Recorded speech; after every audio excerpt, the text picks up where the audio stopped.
नमस्कार विद्यार्थियों, वैदिक एकेडमी के यूट्यूब चैनल पर आपका हार्दिक स्वागत है। प्रिय विद्यार्थियों, अपना जो टॉपिक चल रहा है वो चल रहा है राजस्थान के प्रमुख स्वतंत्रता सेनानी। और अभी तक हमने राजस्थान के दो प्रमुख स्वतंत्रता सेनानियों के बारे में चर्चा की है। नंबर 1 अर्जुनलाल शेट्टी और नंबर 2 केएस सिंह भारत। इन दोनों के बारे में मतलब जो हमने कल के वीडियो के अंदर चर्चा की थी। आज के इस वीडियो के अंदर हम स्वतंत्रता सेनानियों का क्रम जारी रखते हैं और आज के इस वीडियो के अंदर हम पढ़ेंगे राजस्थान के शेर राजस्थान जिनका नाम है जय नारायण व्यास। शेर राजस्थान जय नारायण व्यास के बारे में जो है हम इस वीडियो के अंदर चर्चा करेंगे। जय नारायण व्यास के बारे में जो हम इसमें पढ़ेंगे। जय नारायण व्यास के बारे में पढ़ने से पहले आप लोग मतलब जो है मेरे इस चैनल को ज्यादा से ज्यादा शेयर कर दीजिए। और अगर आप चैनल पे नए हैं तो आप मेरे चैनल को मतलब जो सब्सक्राइब कर लीजिए और बेल आइकन को दबा दीजिए ताकि जो भी वीडियो आएगा वो आपको मिल जाएगा। जय नारायण व्यास मतलब जो है इनके बारे में हम पढ़ते हैं। राजस्थान के जय नारायण व्यास, इनका जन्म याद रखना। इनका जन्म जो है कहते हैं कि 18 फरवरी 1899 ईस्वी को अपने जोधपुर के अंदर इनका जन्म होता है।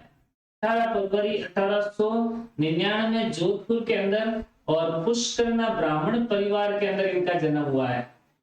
पुष्करना ब्राह्मण परिवार में, पुष्करना ब्राह्मण परिवार में 18 फरवरी 1899 को जोधपुर के अंदर पुष्करना ब्राह्मण परिवार के अंदर इनका जन्म हुआ है। और इनकी जो पत्नी थी याद रखना, इनकी पत्नी का जो नाम है उनका नाम है गोरजा देवी व्यास। गोरजा देवी व्यास, गोरजा देवी व्यास इनकी जो है पत्नी का नाम था। और जय नारायण व्यास जिनको उपनाम दिया जाता है, इनके उपनाम याद रखना बहुत ही इंपॉर्टेंट है। इनके उपनाम इनको कहा जाता है शेर ए राजस्थान, शेर ए राजस्थान। इनको कहा जाता है लोकनायक, लोकनायक। इनको कहा जाता है मां साहब, मां साहब, मां साहब कहा जाता है। इनको शेर राजस्थान कहा जाता है, इनको लोक नायक कहा जाता है। मां साहब की जो पदवी है, इनका जो उपनाम है, इनके उदार मतलब प्रवृत्ति के कारण इनको लोग मां साहब कहते थे। और इन्हें कहा जाता है लक्कड़ का फक्कड़, लक्कड़ के फक्कड़, लक्कड़ के फक्कड़ जो है इनको कहा जाता है जय नारायण व्यास को। और इन्हें कहा जाता है धून का धनी, धून का धनी। धून का धनी मतलब जो है एक इनको कहा जाता है जय नारायण व्यास को कहा जाता है। जय नारायण व्यास जिनको उपनाम शेर राजस्थान, राजस्थान के लोकनायक, रामाट साहब, लकड़ के फक्कड़ और धून के धनी कहा जाता है। कहते हैं कि जय नारायण व्यास राजस्थान के प्रथम स्वतंत्रता सेनानी या प्रथम व्यक्ति थे जिन्होंने, राजस्थान के प्रथम व्यक्ति जिन्होंने सामंतशाही के खिलाफ आवाज उठाने वाले अगर कोई पहले व्यक्ति थे तो वो थे अपने जय नारायण व्यास। तो याद रखें, सामंतशाही के विरुद्ध आवाज उठाने वाले पहले व्यक्ति, सामंतशाही के विरुद्ध आवाज उठाने वाले प्रथम व्यक्ति अगर कोई है तो वो है अपने कौन, जय नारायण व्यास। सामंतशाही के खिलाफ आवाज उठाने वाले पहले व्यक्ति जय नारायण व्यास। और कहते हैं कि जय नारायण व्यास ने 1924 के अंदर, 1924 के अंदर जय नारायण व्यास ने अपने मारवाड़ी हितकारिणी सभा की स्थापना की।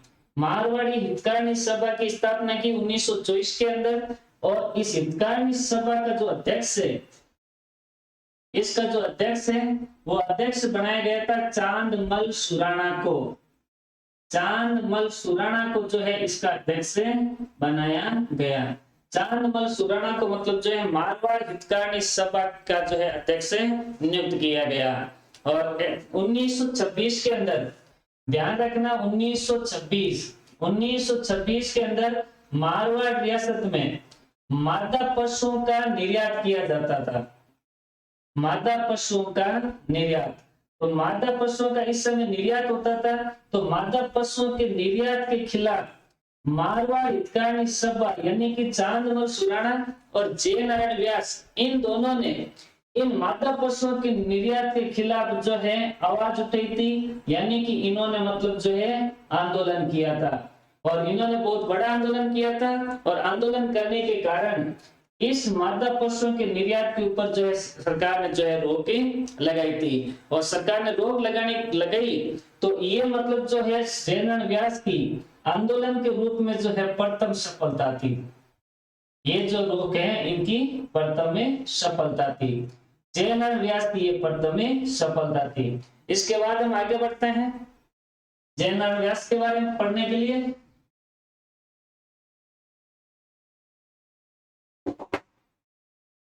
जयनारायण व्यास के बारे में कहा जाता है कि इन्होंने मई 1929 को अखिल भारतीय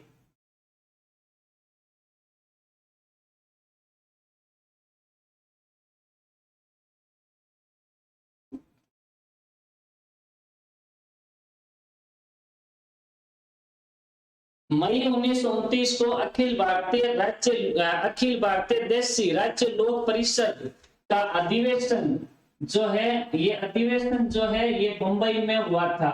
अधिवेशन मुंबई में हुआ और इस अधिवेशन के अंदर जयनारायण व्यास ने मतलब जो है भाग लिया था। मई 1929 को अखिल भारतीय देशी राज्य लोक परिषद का मुंबई में अधिवेशन हुआ और इस अधिवेशन के अंदर भाग लेने वाले व्यक्ति कौन थे? जयनारायण व्यास। और उसके बाद कहते हैं कि अक्टूबर 1931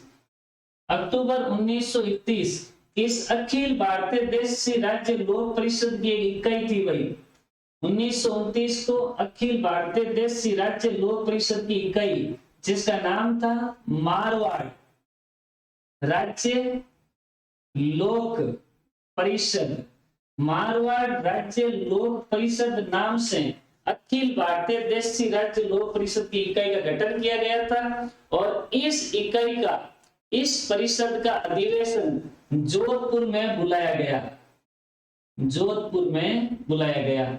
लेकिन जोधपुर में इस अधिवेशन के लिए अनुमति ली थी, लेकिन यहाँ की सरकार ने यानी कि मारवाड़ के जो राजा थे इन्होंने यहाँ पर अधिवेशन कराने के लिए मतलब जो अनुमति नहीं दी। यानी कि इस जोधपुर के अंदर इसका अधिवेशन नहीं हुआ। जोधपुर में यह अधिवेशन करना चाहते थे लेकिन सरकार ने यहाँ पर अधिवेशन करने की इनको मतलब जो छूटें नहीं दी थी। और आगे चलकर भी कहते हैं कि 1930 को जयनारायण व्यास 1930 को सविनय अवज्ञा आंदोलन में भाग लिया था। सविनय अवज्ञा आंदोलन में भाग लिया।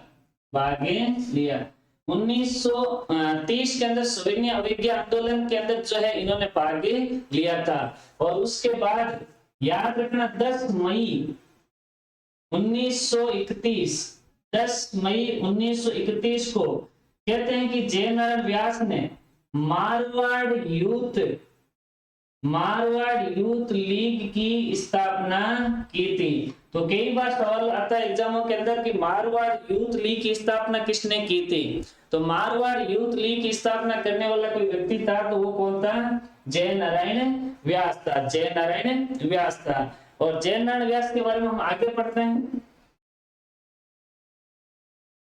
जयनारायण व्यास ने कहते हैं कि 1936 के अंदर भारत रियासत परिषद का गठन किया गया। भारत रियासत परिषद का गठन किया गया था और इस रियासत परिषद का जयनारायण व्यास को महामंत्री बनाया गया। इसका मतलब जो है इनको क्या बनाया गया था? महामंत्री जो है बनाया गया था। जयनारायण व्यास को क्या बनाया गया था? महामंत्री। और कहते हैं कि 1948 में जयनारायण व्यास ने मारवाड़ सरकार के अंदर प्रधानमंत्री के रूप में भी इन्होंने जो है कार्यभार किया था। और 1947 के अंदर देश आजाद हो गया। 48 तक ये मारवाड़ एकीकरण के टाइम पे थे। तो उसके बाद कहते हैं कि जयनारायण व्यास एकमात्र व्यक्ति जो राजस्थान के एक बार मनोनीत सीएम बने थे, मनोनीत मुख्यमंत्री बने थे, और एक बार ये निर्वाचित मुख्यमंत्री बने थे। एक बार मनोनीत और एक बार निर्वाचित सीएम अगर कोई बने तो वो कौन बने थे?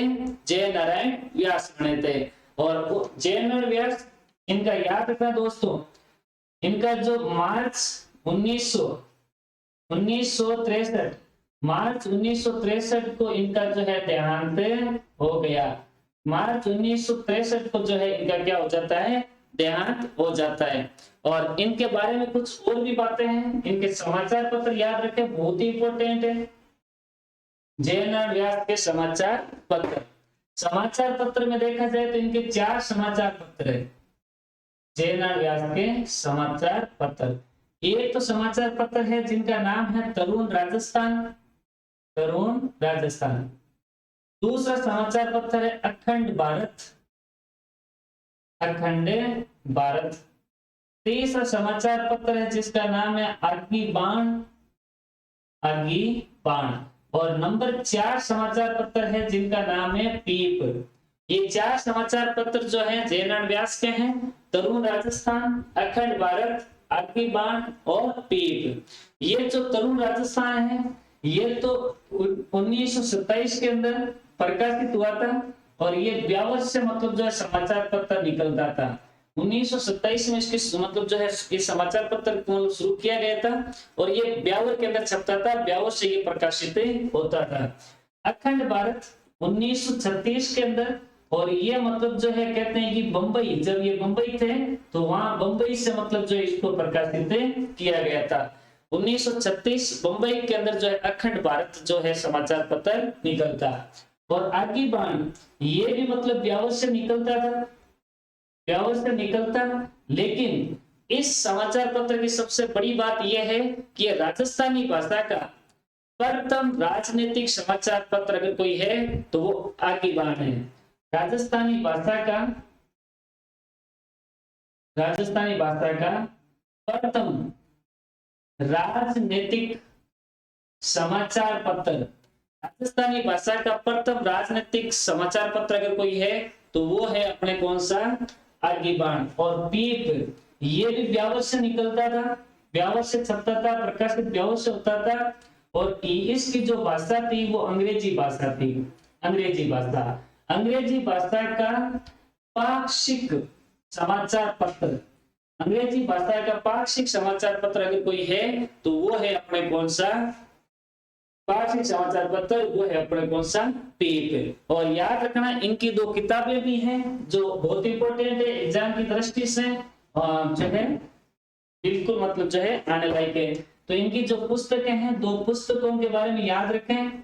इनकी एक पुस्तक तो है पोपाबाई की पोल,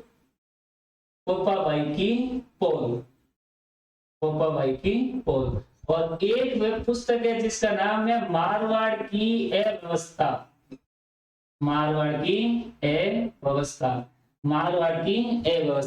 इनकी 2 किताबें याद रखें। एक किताब तो है जिनका नाम है पोपाबाई की पोल, और दूसरी है मारवाड़ की अव्यवस्था। ये मतलब जो है जय नारायण व्यास के बारे में जो है चर्चा की। अब राजस्थान के दूसरे स्वतंत्रता सेनानी के बारे में हम बात कर लें। उससे पहले मैं आपको मतलब जो है राजस्थान के जो है जय नारायण व्यास जो स्वतंत्रता सेनानी हैं उनके जो है वापस रिपीट कर देता हूं, आप सुन लें। जय नारायण व्यास जिनका जन्म जो है वो हुआ है 18 फरवरी 1899 को जोधपुर जिले के अंदर पुष्करना ब्राह्मण परिवार में इनका जन्म होता है। और इनकी जो पत्नी थी उनका नाम था गोरजा देवी व्यास। इनकी पत्नी का नाम था। और इन्हें उपनाम याद रखें, इनको कहा जाता है शेर राजस्थान, इनको लोक नायक कहा जाता है, इनको मास साहब कहा जाता है, इन्हें लकड़ का पकड़ कहा जाता है, इन्हें दून का धनी कहा जाता है। और कहते हैं कि जय नारायण व्यास राजस्थान के प्रथम स्वतंत्रता सेनानी, प्रथम क्रांतिकारी जिन्होंने सामंतशाही के खिलाफ आवाज उठाई थी। सामंतशाही के खिलाफ आवाज उठाने वाले पहले व्यक्ति जो थे वो थे अपने कौन? जय नारायण व्यास थे। और कहते हैं कि उन्होंने 1924 के अंदर मारवाड़ हितकारिणी सभा की स्थापना की थी, और इस मारवाड़ हितकारिणी सभा का जो अध्यक्ष है वो बनाया गया था चांदमल सुराणा को। और 1926 के अंदर मारवाड़ रियासत के अंदर मादा पशुओं का निर्यात होता था। इस मादा पशुओं के निर्यात के खिलाफ मारवाड़ हितकारिणी सभा ने आवाज उठाई और सरकार को झुकना पड़ा और पशुओं की बिक्री पर रोक लगाई गई। और रोक लगने के कारण मारवाड़ हितकारिणी सभा यानी जयनारायण व्यास, चांदमल सुराणा को अपने आंदोलन की प्रथम सफलता इनको मिलती है। उसके बाद मई 1929 को अखिल भारतीय देशी राज्य लोक परिषद, जिसका अधिवेशन बंबई में हुआ था, उस अधिवेशन के अंदर जयनारायण व्यास ने भाग लिया था और उसकी एक इकाई जिसका नाम था मारवाड़ राज्य लोक परिषद, इसका अधिवेशन अक्टूबर 1929 को जोधपुर में मतलब बुलाया गया था। सरकार से मारवाड़ रियासत से अनुमति मांगी, लेकिन सरकार ने यह अधिवेशन करने की अनुमति नहीं दी। उसके बाद आगे देखा जाए तो 1930 के अंदर जयनारायण व्यास सविनय अवज्ञा आंदोलन जो था उनके अंदर उन्होंने भाग लिया और मई 1931 को 10 मई 1931 को मारवाड़ यूथ लीग की स्थापना जयनारायण व्यास ने की। 1936 को भारत रियासत परिषद की स्थापना की गई, जिसके मंत्री जो है जयनारायण व्यास को बनाया गया। 1928 के अंदर मारवाड़ सरकार के मतलब जो है ये प्रधानमंत्री के रूप में मारवाड़ सरकार में कार्य किया था इन्होंने। और बाद में देश आजाद होने के पश्चात जयनारायण व्यास राजस्थान के एकमात्र ऐसे मुख्यमंत्री हैं जो मनोनीत भी है और निर्वाचित भी है। फिर 14 मार्च 1963 को जोधपुर के अंदर जयनारायण व्यास का जो है देहांत हो गया। और इनकी जो 4 मतलब समाचार पत्र हैं, एक का नाम तरुण राजस्थान जो बंबई से प्रकाशित व्यावर से प्रकाशित होता था और 1927 से मतलब ये प्रकाशित होता था। दूसरा अखंड भारत 1936 से बंबई से प्रकाशित होता। आगीबाण ये ब्यावर से प्रकाशित होता और राजस्थानी भाषा का प्रथम राजनीतिक समाचार पत्र अगर कोई था तो वो था आगीबाण। और एक पीप था जो ब्यावर से प्रकाशित होता था और ये अंग्रेजी भाषा के अंदर पाक्षिक समाचार पत्रिका थी। इनकी 2 किताबें लिखा दी है मैंने आपको, पोपाबाई की पोल और मारवाड़ की अव्यवस्था। और कहते हैं कि इनके नाम पर जयनारायण व्यास यूनिवर्सिटी जोधपुर के अंदर संचालित है। अब हम बात करते हैं नेक्स्ट जो है व्यक्ति की, जिनका नाम है हीरालाल शास्त्री। हीरालाल शास्त्री, हीरालाल शास्त्री इनका जन्म हुआ था नवंबर, याद रखना 24 नवंबर 1899। 24 नवंबर 1899 जगह पड़ती है जोबनेर और जोबनेर वर्तमान में पड़ता है जयपुर। इनका मतलब जन्म है 24 नवंबर 1899 जोबनेर जयपुर के अंदर इनका जन्म हुआ था। और इनकी जो पत्नी थी, इनकी पत्नी का नाम था रत्ना शास्त्री। रत्ना शास्त्री। और कहते हैं कि रत्ना शास्त्री राजस्थान की प्रथम महिला थी जिन्हें पद्म श्री और पद्म भूषण दोनों पुरस्कार प्राप्त हैं। पद्म श्री और पद्म भूषण दोनों जो पुरस्कार हैं अगर किसी महिला को मिले हुए हैं तो वो है अपने कौन, रत्ना शास्त्री। और कहते हैं कि मतलब हीरालाल शास्त्री जी जिन्होंने जयपुर के अंदर बीए की डिग्री पास की और बीए की डिग्री पास करने के पश्चात इन्होंने जयपुर रियासत के अंदर जो है राजकीय सेवा के रूप में भी इनका कार्य किया था। इन्होंने राजकीय सेवा के रूप में कार्य किया था और राजकीय सेवा के रूप में कार्य करते हुए इस समय ये अर्जुन लाल जी सेठी के संपर्क में आते हैं और अर्जुन लाल जी सेठी के कहने पर हीरालाल शास्त्री ने अपने सरकारी नौकरी के पद से त्याग पत्र दे दिया। और त्याग पत्र देने के पश्चात ये देश को आजाद कराने के लिए स्वतंत्र आंदोलन से जुड़ गए थे। और उन्होंने कहते हैं कि हीरालाल शास्त्री ने 1930 में एक गीत लिखा था जिसका नाम था परले प्रतीक्षा नमो नमे। प्रलय प्रतीक्षा नमो नमे। प्रलय प्रतीक्षा नमो नमे एक लोकगीत लिखा गया था इनके द्वारा, और ये गीत उस समय बहुत ही ज्यादा लोकप्रिय हुआ था, बहुत ही ज्यादा लोकप्रिय हुआ। और कहते हैं कि इन्होंने अपनी एक आत्मकथा भी लिखी है। आत्मकथा, इनकी जो आत्मकथा थी वो थी प्रत्यक्ष जीवन शास्त्र। प्रत्यक्ष जीवन शास्त्र इनकी जो है आत्मकथा है। और याद रखें, कहते हैं कि हीरालाल शास्त्री 1936 में 1936 जगह पड़ती है निवाई, और निवाई गांव वर्तमान में पड़ता है टोंक में। निवाई के अंदर इन्होंने जीवन कुटीर, निवाई टोंक, यहाँ पर जीवन कुटीर नामक एक संस्था की स्थापना की। और इस संस्था का जो उद्देश्य था वो ये था महिलाओं को स्वावलंबन की शिक्षा देना, यानी कि यहाँ पर वस्त्रों के मतलब कार्य कैसे किए जाते हैं उनकी शिक्षा दी जाती। और इसका जो वर्तमान नाम है जीवन कुटीर का वो है वनस्थली। वनस्थली विद्यापीठ नाम से वर्तमान में ये फेमस है। वनस्थली विद्यापीठ नाम से ये मतलब जो है बहुत जो है फेमस है। और उसके बाद हीरालाल जी शास्त्री बारे में और आगे बढ़ते हैं। 1940 हीरालाल शास्त्री 1940 के अंदर जयपुर प्रजामंडल के अध्यक्ष बने थे। जयपुर प्रजामंडल के ये अध्यक्ष बने। और जब जयपुर प्रजामंडल के जब ये अध्यक्ष बने तो इनके नेतृत्व के अंदर जयपुर में उत्तरदायी सरकार की मांग उठाई गई थी। उत्तरदायी सरकार की मांग अगर किसी के नेतृत्व में उठाई गई जयपुर के अंदर तो वो थे अपने कौन, हीरालाल शास्त्री। हीरालाल शास्त्री 1942 के अंदर एक समझौता होता है जिसका नाम था जेंटलमैन्स एग्रीमेंट समझौता।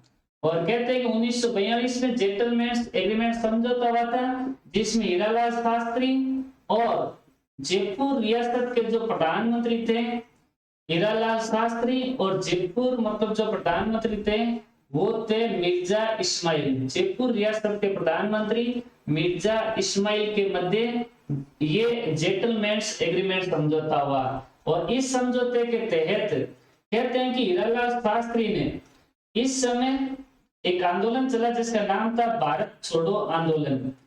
भारत छोड़ो आंदोलन। तो इस आंदोलन के अंदर, इस समझौते के अंदर इन्होंने कहा कि हम इस आंदोलन के अंदर भाग नहीं लेंगे। इसके अंदर मतलब इन्होंने भाग नहीं लिया था, भारत छोड़ो आंदोलन में भाग नहीं लिया था। और उसके बाद 30 मार्च 1949 ये मतलब राजस्थान के प्रथम मनोनीत सीएम बने थे। प्रथम मनोनीत सीएम बनाए गए थे। और इनको जो शपथ है, इनको शपथ ली गई थी आमेर के शासक जिनका नाम था सवाई मान सिंह सेकंड। सवाई मान सिंह सेकंड ने मतलब जो इनको मतलब जो शपथ दिलाई थी। और उसके बाद कहते हैं कि 16 दिसंबर 1974 को हीरालाल शास्त्री का मतलब जो है देहांत हो गया। तो इस वीडियो के अंदर हमने राजस्थान के दो प्रमुख स्वतंत्रता सेनानियों के बारे में चर्चा की है, जिनका एक का नाम है जयनारायण व्यास, दूसरे का नाम है हीरालाल शास्त्री। आपको अगर वीडियो पसंद आया है तो इस वीडियो को ज्यादा से ज्यादा लाइक एंड शेयर करें और इस चैनल को मतलब जो है सब्सक्राइब करना ना भूलें। और मेरे इस चैनल के साथ बने रहें, रोज आपके टॉपिक आते रहेंगे। आप मेरे जो पढ़ा रहा हूँ वैसे उस तरह से आप अपना जो है प्रश्न नोट्स भी बना सकते हैं। तो धन्यवाद एंड गुड नाइट।